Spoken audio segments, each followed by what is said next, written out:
வணக்கம், welcome to சுவை 6. இன்றைக்கி குக்கரில் தக்காளி கடைசல் பார்க்கலாங்க. கடுகு, சீரகம், உளுந்தம்பருப்பு, கடலைப்பருப்பு போட்டு அதுக்கப்புறமா பூண்டு போட்டு அதுக்கப்புறம் வெங்காய பச்சை மிளகா போட்டோம்.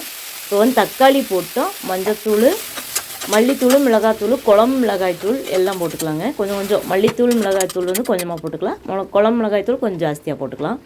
ரொம்ப நல்லா இருக்குங்க. சீரகத்தூள் போட்டுக்கலாம், உப்பு போட்டுக்கலாம், பொட்டுக்கடலை பொடி போட்டுக்கலாம். ஏன்னா கொஞ்சம் திக்னஸ் கிடைக்கிறதுக்காக நல்லா கலந்து விட்டுட்டு உப்பு போட்டு தண்ணி தேவையான அளவுக்கு ஊற்றி குக்கர் மூடி போட்டு வேக வச்சுக்கலாம்.